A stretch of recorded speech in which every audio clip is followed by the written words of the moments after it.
7장 3절입니다. 사무엘이 이스라엘 온 족속들에게 말하고 있다고 합니다. 어떤 말이냐 들어보십시오. 만일 너희가 전심으로 여호와께 돌아오려거든 이방 신들 아스타롯 너희에게 제하고 너희 마음을 여호와께 향하여 그만을 섬기라. 그리하면 너희를 블레셋 사람의 손에서 건져내리라. 여러분 지금 분명히 건져내리라 약속하고 있는데 전제가 있습니다. 여호와께 전심으로 돌아가야 된다는 것입니다. 지금 돌아가야 된다. 그리고 너희를 건져내어 줄 것이다. 이 모든 전제 상황 자체가 지금 블레셋으로부터 큰 어려움을 겪고 있다는 반증이기도 합니다. 침략을 당하고 고난을 당하고 그리고 전염병이 창궐하고 이런 두려움과 고통이 이스라엘 백성들에게 있을 때 이 원인을 어디에서 찾아야 될까? 이 문제를 어떻게 해결하면 좋을까? 여러분 그 출발점은 항상 여호와를 바라보는 것입니다. 사무엘은 이 사실을 알고 있습니다.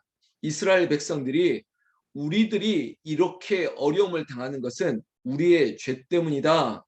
여기서부터 그의 원인 분석은 시작되었다는 것입니다.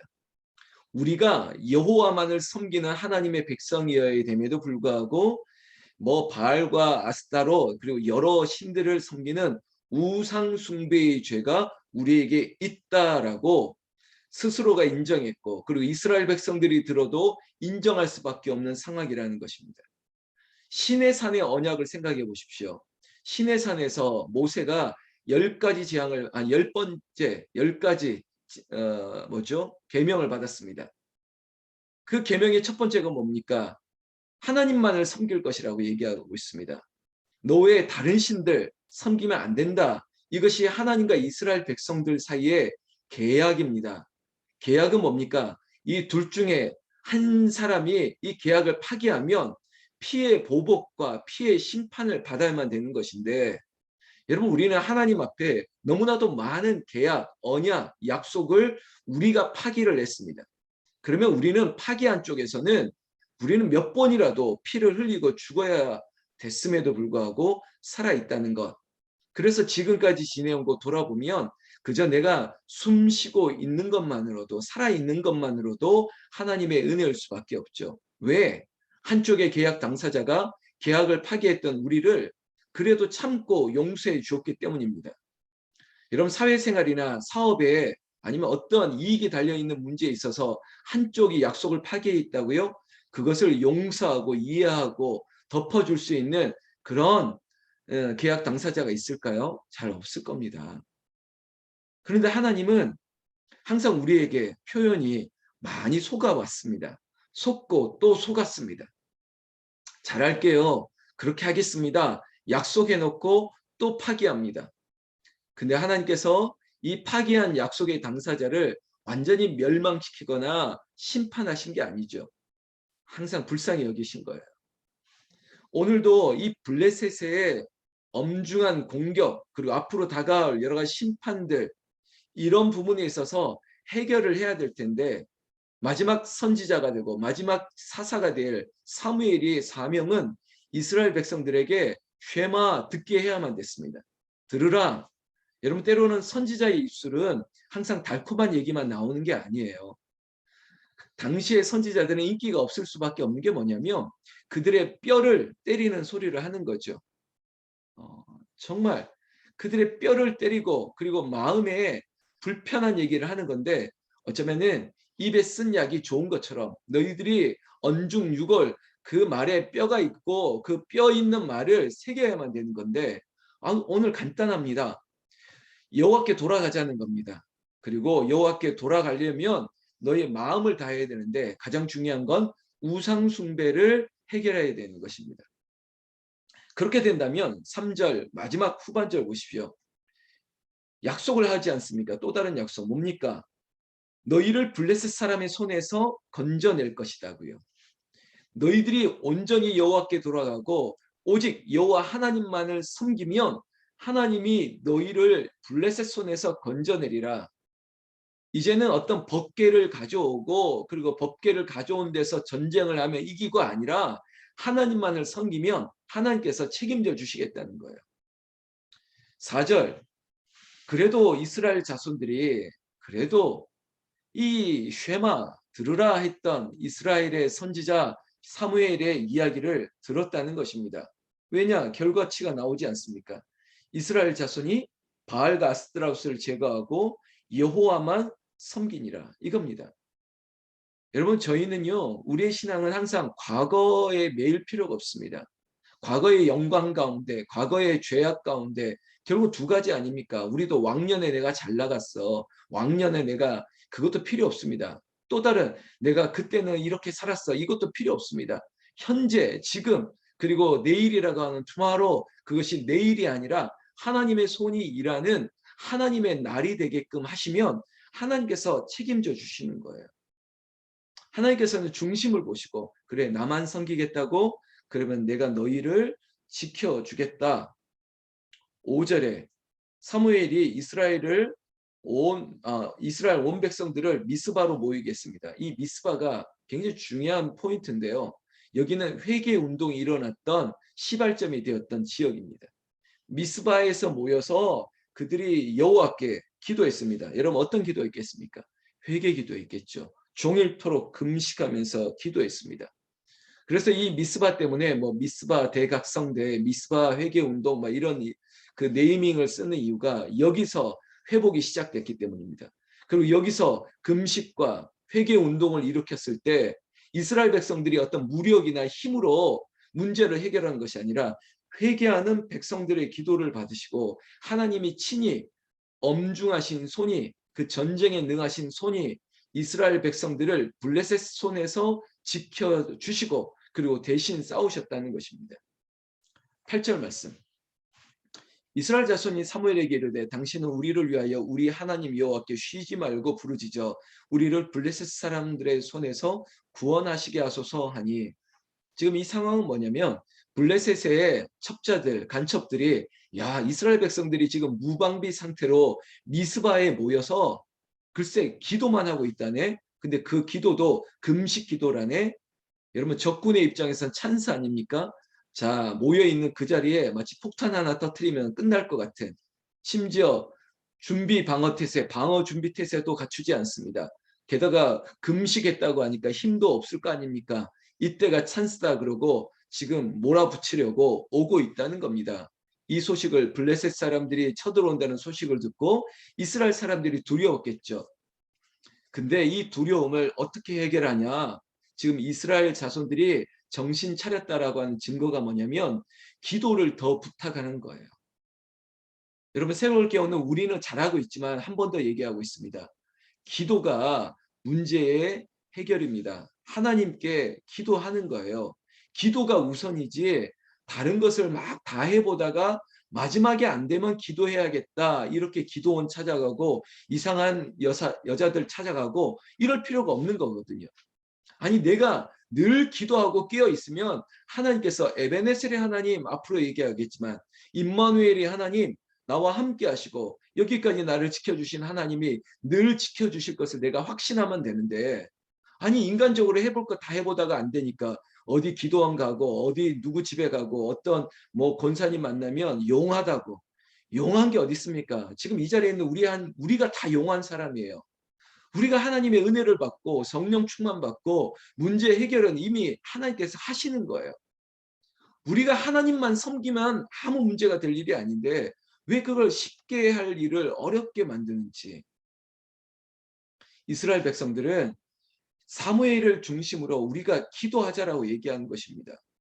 9절부터는 사무엘이 여러분 예배 드리는 거예요. 그냥 기도하는 것이 아니라 어린 양 하나를 취하고 번제, 속죄제, 이 속건제 뭐 이런 제사의 방식을 통해서 하나님께 나아가는 거예요.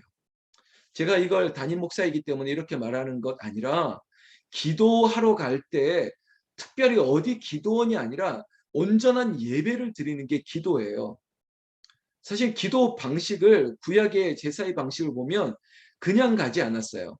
항상 어린 양이나 아니면 순념소나 아니면 비둘기나 아니면 고운 가루 에바의 그런 곡식이라도 들고 하나님 앞에 온전히 예배 드리는 마음으로 시작했던 기도.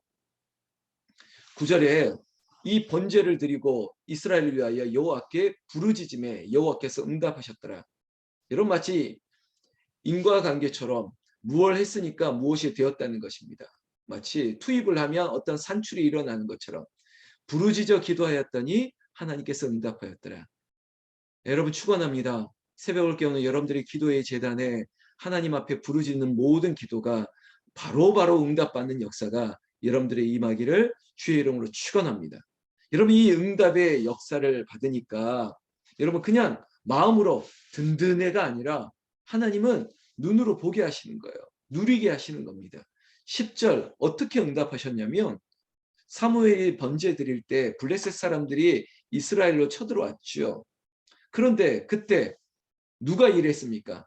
이스라엘의 별동대 아니면 뭐 해병대 뭐 특수부대가 나가서 맞서 싸운 게 아니라 여러분 10절 중반절 보세요. 여호와께서라고 얘기하고 있습니다. 친히 나가신 거예요. 여호와께서 블레셋 사람에게 큰 우레를 발았다는 겁니다. 막 천둥이, 막 번개가 이스라엘 아니 블레셋 진영에 막 팍팍팍 떨어졌겠죠. 뭐 토르와 같은 천둥, 우레의 그런 소리들이 막 떨어졌을 것입니다. 자중질환이 일어난 거죠. 이스라엘 백성들은 손 하나 대지 않고 하나님의 손이 블레셋 사람들을 쳤습니다. 큰 우레가 발한 겁니다. 11절에 결과 이렇게 됐죠. 이제는 하나님께서 치고 나서 수습을 누가 하냐? 이스라엘 백성들이 하는 거예요.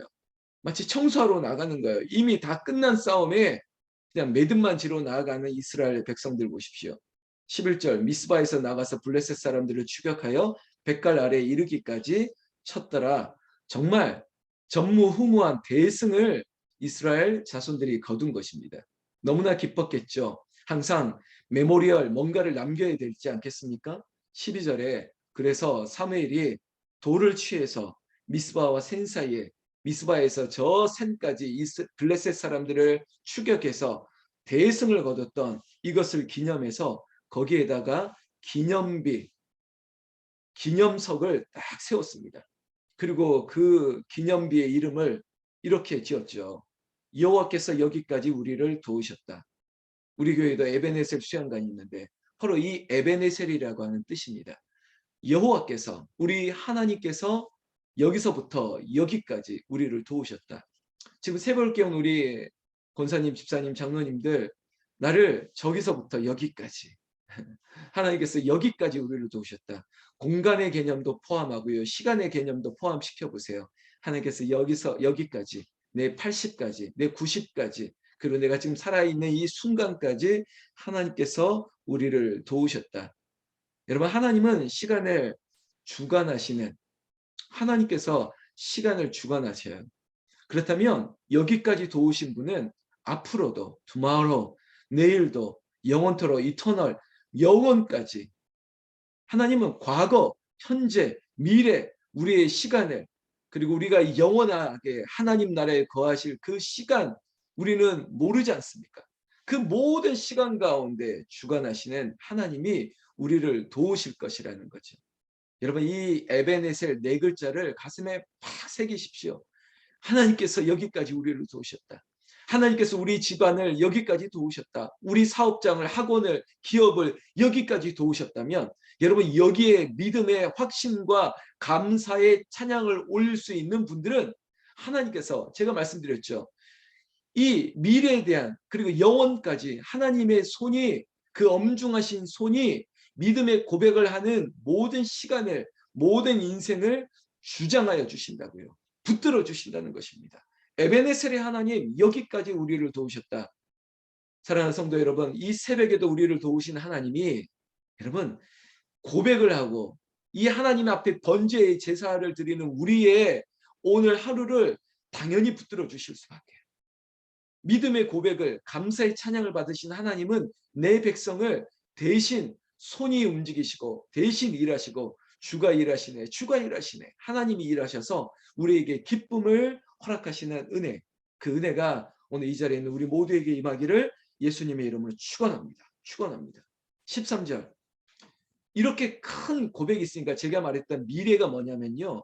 이에 블레셋 사람들이 굴복하여 다시는 이스라엘 지역 안에 들어오지 못하였으며 이겁니다. 여러분 이 한 번의 사건, 이 에베네셀의 하나님을 찬양하고 나서 그들의 앞으로의 날 하나님께서 책임져 주신다는 게 이 표현 아닙니까? 다시는 이스라엘 지역 안에 들어오지 못한다고요. 여러분 함부로 다시는 우리를 건들지 못한다는 것입니다. 그런데 여기서 아멘하고 끝나면 좋겠는데 여러분 역사를 본다면 그렇지 않더라고요. 블레셋이 쳐들어오기도 하고 또 다른 민족이 쳐들어오기도 했습니다. 그런데요. 왜 그렇게 됐느냐? 여러분 이 약속을 그대로 이어가면 되는데 이 약속을 또 파기한 게 누구냐? 결국은 3절에 여호와께 돌아가면 되는데 여호와만 섬기면 되는데 그냥 이 구도를 그대로 유지하면 되는데 결국은 여호와만 섬기는 게 아니라 또 다른 신을 섬기고 또 다른 신을 만들어내고 또 거기에 빠지고 유혹되고 넘어지고 하나님보다 이게 좋다라고 눈을 돌리니까 하나님만 들어야 되는데 다른 거 자꾸 들으니까 다시 또 마치 원점으로 돌아가는 거죠. 이걸 반복하는 게 누구냐? 이스라엘 사람들이고 저예요, 저. 또 실수한다는 거예요. 여러분 그래도 우리에게 희망이 있다는 것은 하나님이 우리를 버리시지 않겠다는 거죠. 끊임없이 우리에게 말씀하고 있습니다. 선지자를 보내시고 또 앞으로 하나님께서 또 다윗과 같은 좋은 왕을 세우시고 그리고 앞으로도 여러 선지자들을 세우셔서 하나님께서 이스라엘 백성들에게 쉐마 들으라라고 얘기하면서 그 말씀으로 다시 여호와께로 돌아가자 계속적으로 우리를 부르고 있다는 것입니다. 사랑하는 성도 여러분, 15절에 보면 사무엘이 사는 날 동안에 이스라엘을 다스렸을 때 이 기간 동안에는 어려움이 없었다. 이게 결론입니다. 여러분 저도 제가 영이 살아있는 동안 내가 눈이 흐리지 않는 동안 내가 기도하는 것들이 하나님께서 응답하여 주시길 원하고 또 우리가 말씀으로 단순해지는 이 모든 시간 위에 하나님께서는 마치 알파와 오메가 처음부터 끝까지 그리고 시간과 공간의 이 모든 개념을 뛰어넘는 우리의 삶의 전 인격을 도우시고 그리고 지켜주시기를 나는 우리 주 예수님의 이름으로 축원합니다. 기도하겠습니다.